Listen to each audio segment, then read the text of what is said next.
Chimney reversal can happen with any wood stove. It is cold air coming down the chimney.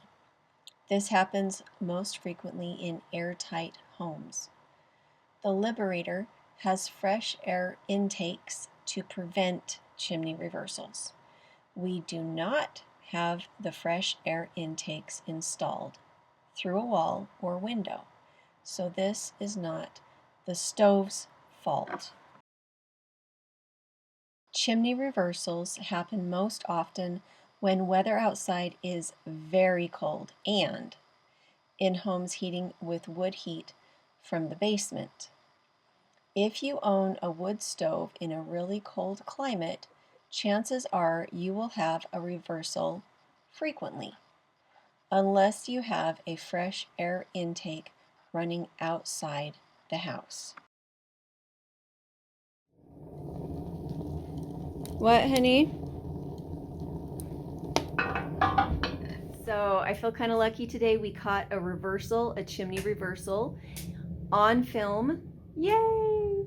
And it's kind of exciting for me because having the problem and being able to catch it on film lets me show you some solutions and talk about chimneys and what chimneys can do when it's really, really cold outside. Have some sand on hand always next to a wood burning stove because it's not corrosive. It's easy to smother a fire if there's a problem. I also have a regular chemical fire extinguisher. And if I had been really scared, I would have just called the fire department. With this one, I've got the door open, I've got the window open, and I don't have very much fire. I don't have very much fuel in here. The setup of my house is such that I can't take the beautifully built and well thought out air intakes. These are fresh air intakes. They're meant to run outside. It would really be weird in my house to run this through the window. And so knowing that I can open the garage door and that I can open the window here and just get it to reverse and do what it needs to do. That being said, it is safer to run the stove as the manufacturer intended, which is to have these be fresh air intakes. John is up checking that there isn't some kind of cap that has formed over the top of the chimney for the Liberator. All clean? So clean. Yeah. There's nothing at all in there. Like, it's just the cold. Make a mark on my glove. Yeah. So that's good. Air direction has corrected after 5 minutes. Stove is now running as normal. Not a big deal. I just keep a window slightly cracked even once the stove is going. If I had the fresh air intakes run out through the window or wall, I would not need to crack a window. Okay, I wanted to see. This is the first time I've used the I'm going to see if it's still hot. Normally this is not hot, but because it was used, because the chimney reversed, the heat was coming up to the top of the lid instead of keeping it cool. Okay, so that's been about 10 minutes since I added firewood. So John asked me to take maybe a bigger piece this time and some small ones and see if we can mix it a little better. You want to make sure that you're not having wood coming up the top. You don't want to see wood out the top. But this heat is actually very nice. It's really roaring. And the wood we're using is pine. So I'm going to go ahead and put the lid back on. And I have found that the max time of needing to re-feed the stove when you're using kindling is about half an hour. If you're ever afraid, your house is going to burn down or your family is in danger, call the fire department. Stay calm. Call the fire department if you're worried. I've been using wood stoves my whole life, ever since I was probably 12. I'm 43, And so to me, something like this is a time to take a deep breath and think about solutions, not to panic, because there's so many solutions. It's just a tool.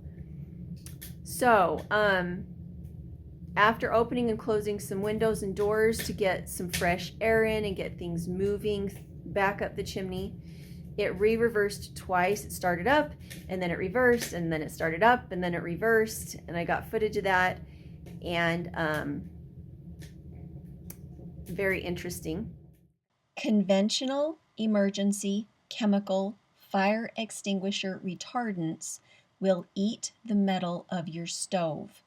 If sand doesn't work and you use chemical retardant, clean your stove as soon as it cools down.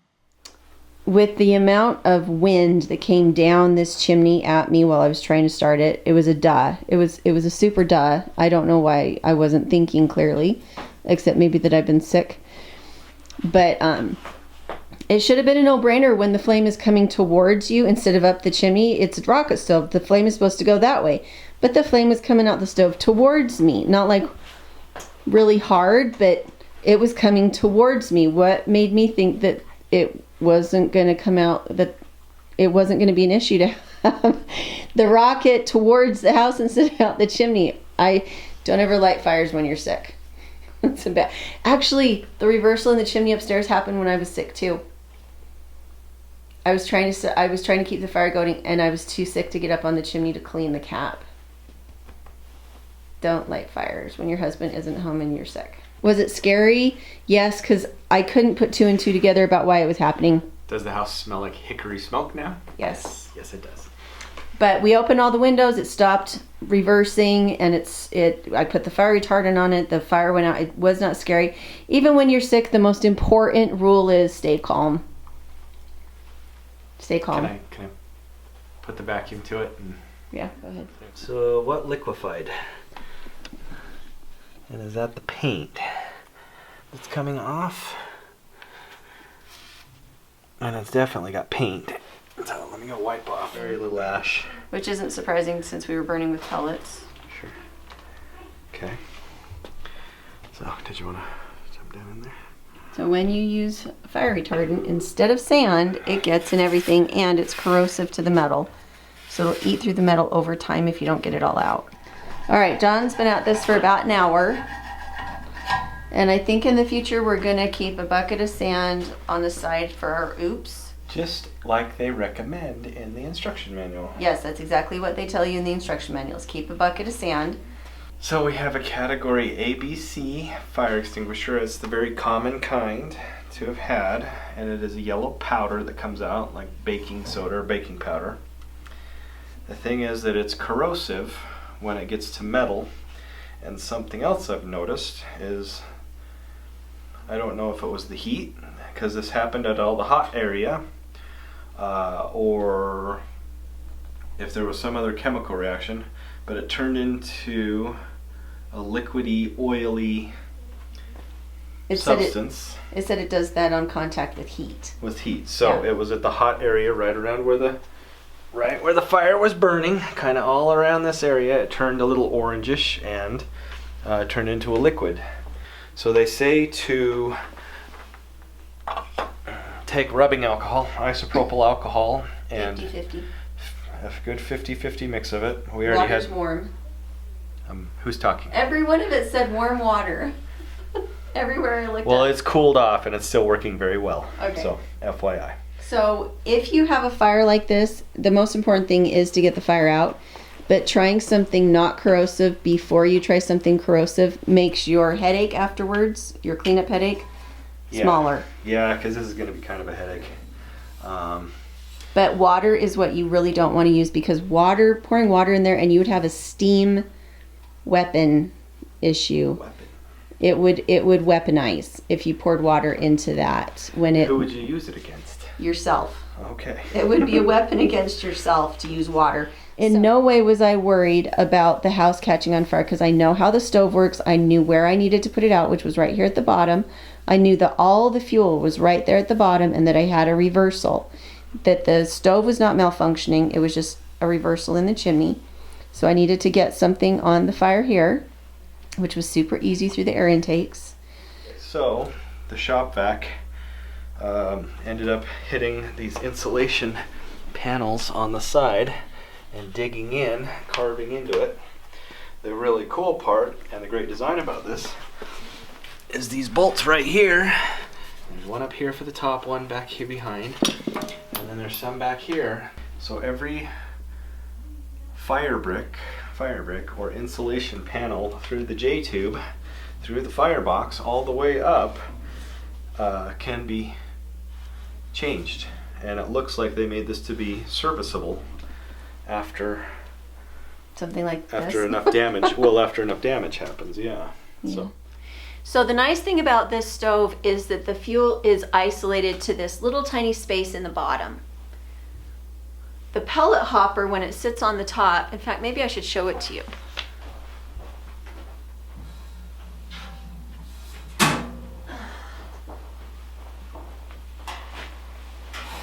All right, so this is the part that goes down at the bottom in the burn chamber, this part, which means that all the pellets are inside this tube, and only a very, very small amount of pellets, like a cup of pellets, is even exposed to the fire at any given time, just a tiny amount. And so if you have a chimney reversal, the only thing on fire is this little tiny bit at the bottom. And this is where your shutoff is. And so if you shut this off, none of the pellets inside the hopper are exposed to flame. Back here, what I'll do is I'll put it in so that you can kind of see what I'm talking about.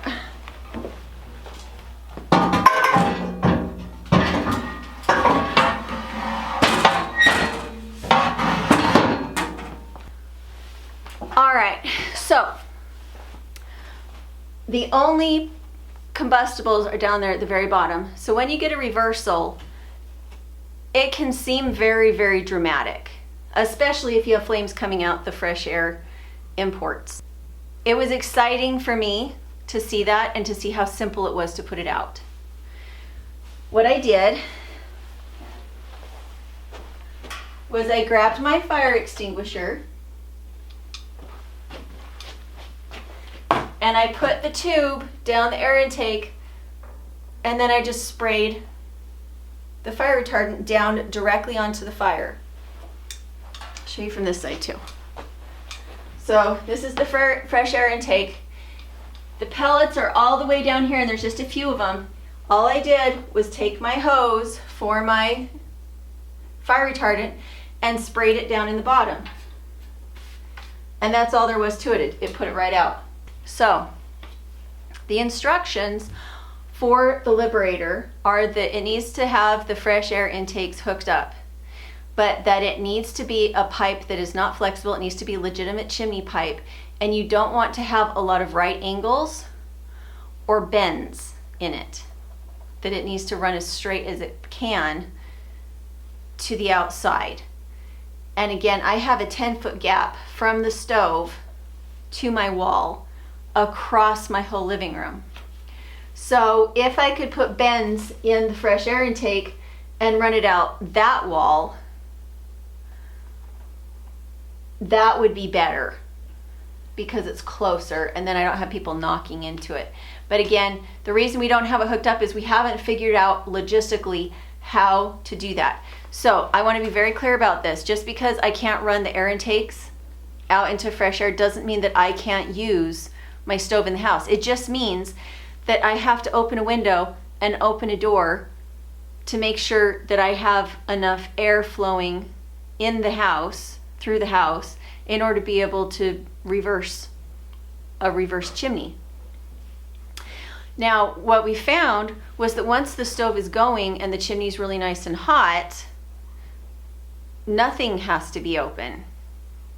I like to run just a crack in the window all the time if we have really cold weather, lower than the teens, and that seems to do the trick. When I first light the stove, if I know it's really cold outside and it's acting like it wants to smoke back into the house instead of going up the chimney, I open up this window wide, I open up the garage door, let some fresh air in, start the fire, let it go for 5 minutes, and then I close the garage door, but I leave the window open just a crack.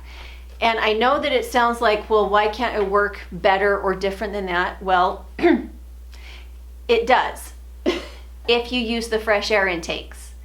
It's manufactured to solve this problem, but you have to use the stove the way that the manufacturer intended, which is to have a fresh air intake. We aren't, so that's why you're seeing that we're having to juggle our fresh air in the basement a little bit. Now, another word of caution, if your chimney is really dirty, that can also cause a reversal, or worse, a chimney fire. A chimney fire is way worse than a reversal. With reversal, all your fuel is right here in the stove and you just dump sand on it and you're done. With a chimney fire, it means that you have allowed your chimney to become dirty, and there is now fuel in the chimney because it's unburnt oils and tar in your chimney, and if flame goes up your chimney and catches fire onto that creosote, that's a chimney fire, which means you have fuel in the chimney that's out of control. And how do you reach that? Well, you can't. I do have a video about how to handle chimney fires, which is totally separate from a chimney reversal, unless if you have a very dirty chimney. If you have a very, very dirty chimney, especially your chimney cap is blocked, that cap that keeps birds from falling down your chimney, if it's blocked with creosote, that can cause a reversal because your air can't flow out and your air can't flow in. Your smoke is just stagnant in there. And so it will come back down into your house, not because it couldn't go out the chimney, it could, but you have a blocked chimney with, it could be yellow jackets, it could be a bird's nest, it could be creosote, it could be paper fluff. It's the reason I don't use paper to start my fires, is because I found with daily use, if I start my fire with paper, a lot of times what'll happen is that it won't fully combust. It'll turn into this airy, floaty, ephemeral, fairy looking fluff that'll float up your chimney until it gets cold, and then it'll sink back down, and it causes a lot of nasty mess in your chimney. That's my personal experience with paper. So I wanted to show you trying to get sand into the bottom of this. It's definitely easier with the fire extinguisher because it has a hose to put it down, but with sand, that would probably just be a very different story.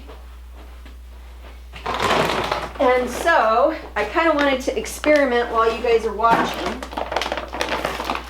and see what I can do. Let's get some scissors. So just so you know, baking soda of any kind can also be corrosive. So if you smother a fire with baking soda, you do want to clean it up again pretty quickly. Sand, however, is not corrosive. So, in the same situation that I had before, how would I handle this? I have had flame with that reversal come out the side. I got video of it for you guys last time. I did it twice so that John could see it, so that you guys could see it, and I took lots of video of it because I thought it was kind of cool.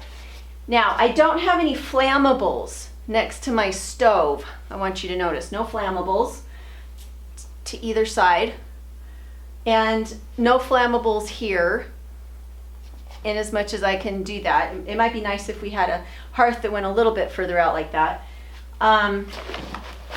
But here's my sand, and you want it to be fine sand. You don't want it to be thick, chunky. You don't want chunky sand. You want this to smother, and in order to do that, it has to eliminate all the pore spaces with something fluffy and non-combustible. So, play sand.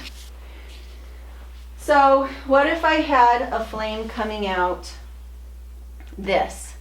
So, I found with the cordwood that what happened was that if I lifted the bottom here, if I lifted this, that was when the flames came out the side.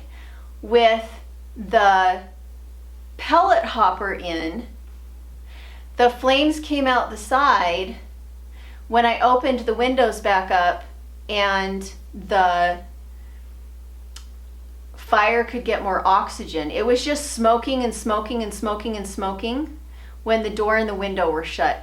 When I opened the door and the window to move the air, the hungry fire started to come out the sides here when it was the pellets. And so in that instance, if the fire's coming out the side like that, maybe your only option is to use the fire retardant. But I'm gonna see what I can do. Because the problem is if I throw this in here and it goes out the other side or it comes back at me, that doesn't get the fire retardant down onto where the actual fuel is. And so with the pellets, maybe it's a little bit more complicated than it is with the cordwood. Because with the cordwood, when I opened the door and the window, it went back out the chimney and it reversed the reversal with the cordwood. And in that one, all I had to do was dump sand in the top to put it out. But with the cordwood one, we didn't even put it out when we had the reversal. We just opened up the window and the door and it just reversed after 5 minutes. So with this one, with the pellet hopper in, I haven't played with it enough with the reversal. I've only had a reversal once. And so my thinking is, let's see if I can bring the camera in a little bit closer. My thinking is that if I have a reversal with pellets, my best option is to put it out with the window and door shut so that all I'm getting out of it is smoke instead of flame out the sides. I'm gonna see if I can throw sand and if it comes in the bottom, and I'm gonna go like that so you can kind of see what I'm trying to do. So if I had flames coming out and I didn't have, and if I really, really was determined to use sand, I think I would do anything I needed to do to make it stop being flame coming out and instead that it was just smoke. But if you have a lot of smoke coming into your house, a lot of times it's hard to think clearly. So I'm gonna see how well this just dumps, because if there was flame coming out here, I wouldn't want to be close to it. And I also wouldn't want to touch my plastic to it. So maybe it wouldn't really be possible. If your pellets, if you had pellets in here with the reversal, honestly, I don't know what you do except exactly what I did, which was just to put it out. If you have pellets in here, you close down the feeder. You pop the feeder. Let's see, where's my little pop?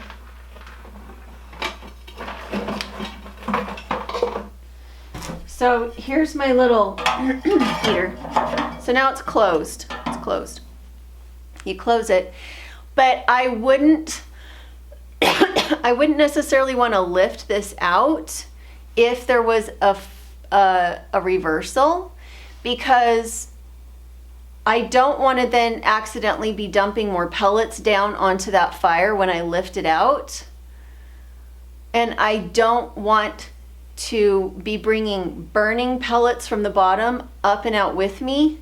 When you make things messy and you don't keep them contained, that's when you have problems. And so to me, if it's just smoke, I would go and maybe even just use my hand, as long as I wasn't burning myself. I would go like this, and just, even if it was a little messy, I would put it down like that. It would be difficult not to get, when you have a reversal, this part of the stove gets hot. This part gets hot. Whereas when you have a normally running fire, this part doesn't get hot. You can touch it. I could touch the air intakes most of the time on this stove if it's running in the right direction. However, with the reversal, this part of the stove gets hot. And so you don't want to burn yourself.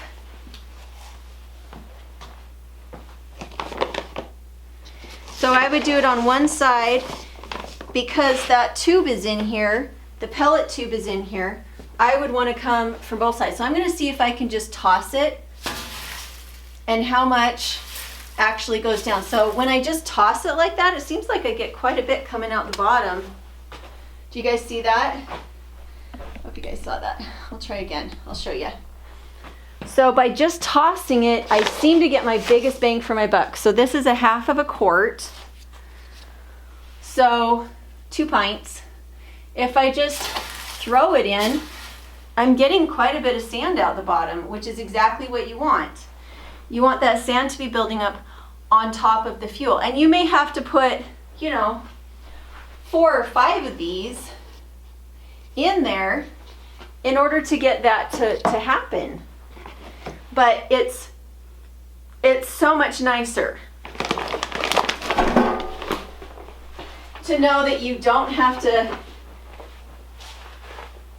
clean the stove out after the fire retardant. However, if it's a scary situation, obviously